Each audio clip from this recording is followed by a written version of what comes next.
Hello.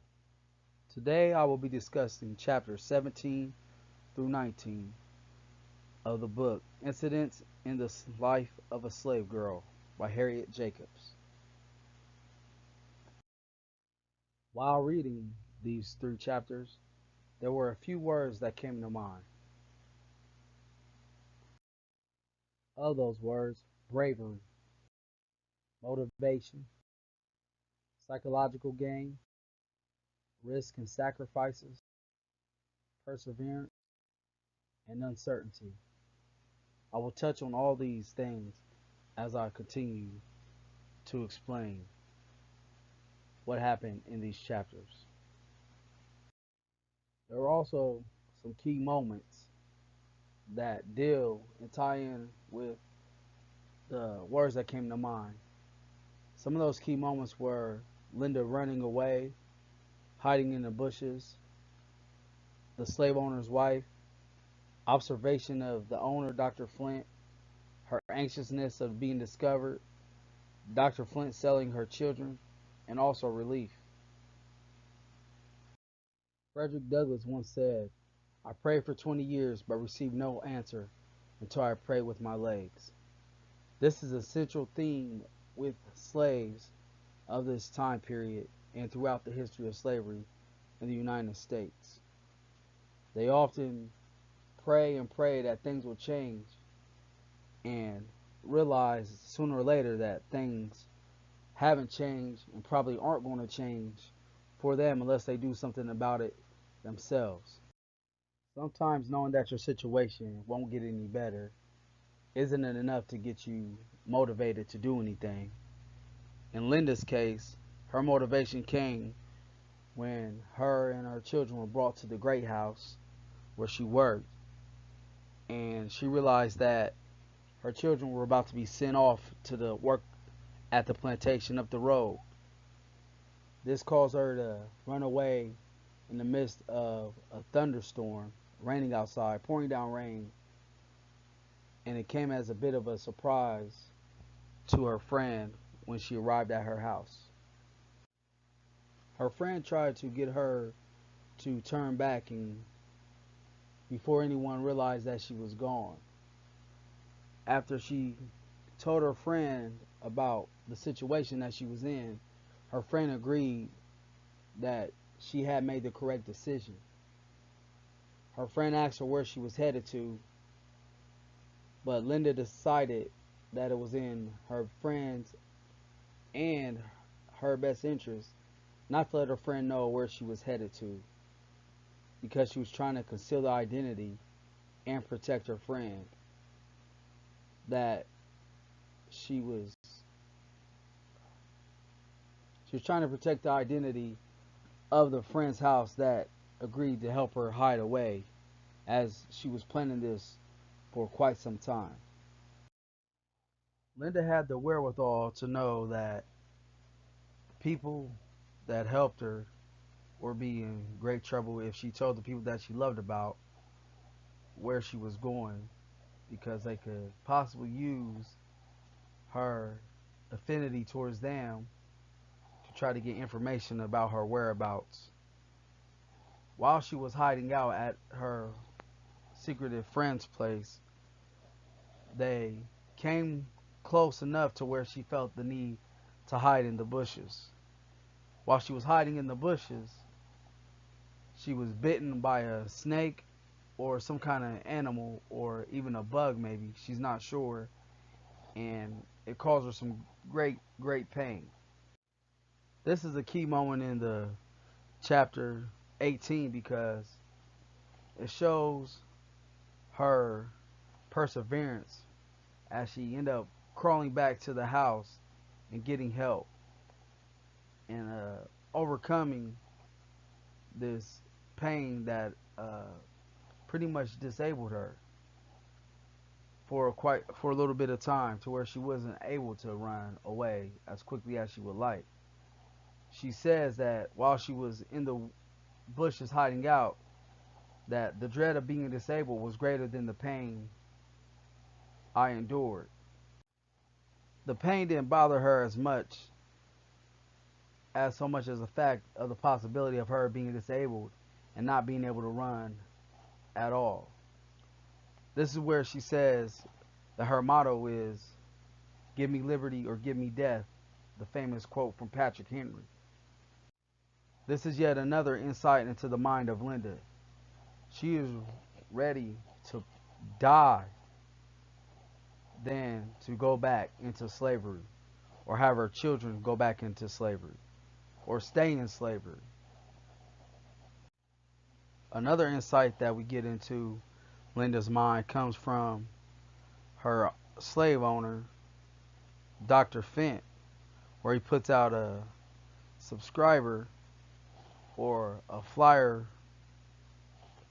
for the capture of her and return to him. He describes her as being intelligent and bright. He also states that she can read and write. The reward that he puts out for her is $300, which is quite substantial back in those days, which would be the equivalent to about $10,000 in today's time. It shows the value that Linda has to Dr. Flint. By now, months had passed since Linda first escaped, and hunters still couldn't find where she was at. And eventually, word got around to other plantations, and there was a slave owner's wife who Linda does not mention by name to protect her, who reaches out to Linda to help her escape. She offers to hide her away. Now, this is a very elaborate scheme, which sort of starts a cat and mouse game between Dr. Flint and Linda and everyone else involved in trying to help get Linda her freedom. The slave owner's wife tells Linda that she will place her in a room up above her own bedroom and that no one will ever suspect that she is there. And even if they do come looking, that they will not be allowed to search that room and that she is in a safe place. The slave owner's wife seemingly goes out of her way to help Linda because of the respect that she has for Linda's family. The slave owner's wife knows that she is taking great risk to her family and her own safety by even helping Linda out. She shows extreme compassion. Jim Morrison once said, "A friend is someone who gives you total freedom to be yourself." By the slave owner's wife helping Linda escape or try to escape and hiding her away until it was clear enough for her to escape, she is trying to give her total freedom to be herself without the strain of being in slavery. One thing that I found pretty funny about Linda being locked up or stashed away in a room above the slave owner's wife's room was the fact that she could look out this tiny window and see Dr. Flint in his study or bedroom pacing around. It's got to be quite satisfying knowing that the person that is looking for you, you are looking at day in and day out, and they have no clue as to where you are at. By this time, it becomes pretty much just a waiting game on who's going to give in first and make the wrong move first. Dr. Flint was seen hell bent on revenge and making Linda suffer for even leaving in the first place. He was convinced that Linda was in New York and went to New York to try to find her unsuccessfully. Uh, when he got back, he came to the house where Linda was staying at the slave owner's wife's residence. And that's when Linda got very, very anxious and nervous about what was to happen. She tried to remain very quiet, very still, as she heard a familiar voice walking through the house and speaking. It was upon this time where the slave owner's wife gathered the information that Dr. Flint would be selling Linda's children soon. Although he was reluctant to because he wanted to have some type of power over Linda, which is why she left in the first place. She did not want Dr. Flint to exude power over her and her children.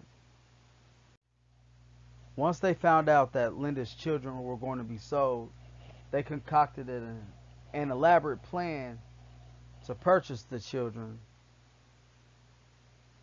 and the grandmother would care for them until Linda came and got them and take them away. There were a few people that were in on how they would pull this off. There was a trader that they hired. The uncle knew, and the grandmother knew. The children did not know that they were going to be sold and given to the grandmother.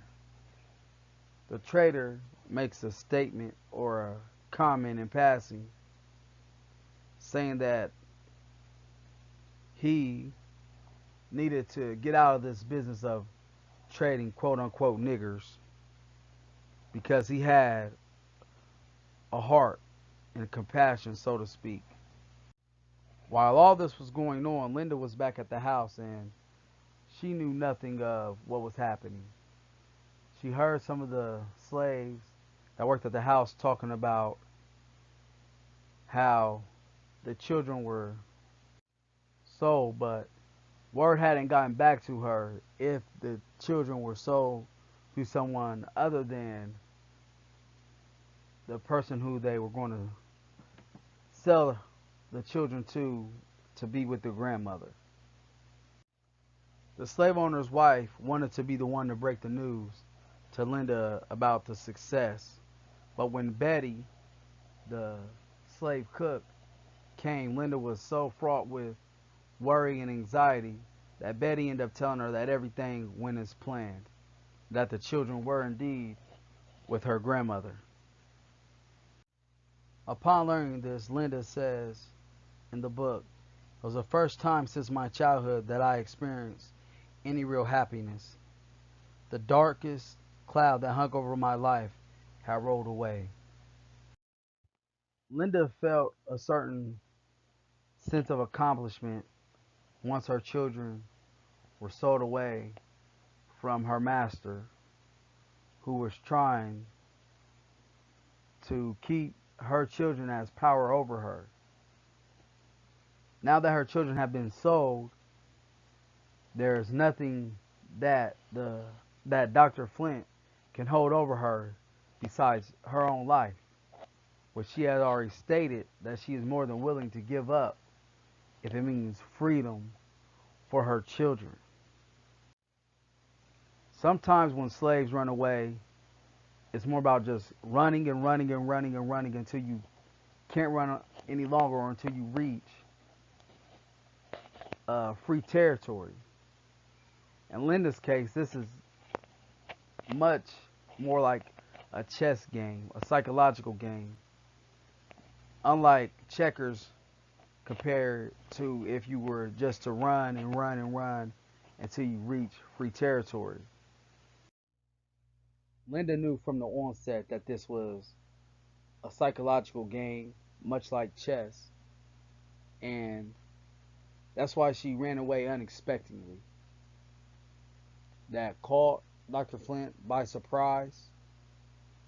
Uh, Her next move was to stay near the house so that information could get to her quickly on what was going on with her children. Going away too far could have taken days or even weeks rather than hours. When the slave owner's wife came to help her, that may or may not have been part of her plan in this chess match. However, her being away for so long, I do believe that she knew would force Dr. Flint to spend money to find her. And that was the third move. And the fourth and final move, which was a result of the third move, was that it depleted Dr. Flint's capital and his funds, and it forced him to sell Linda's children, and thus freeing them and her from his power. These three chapters show us that Linda has the intelligence and gall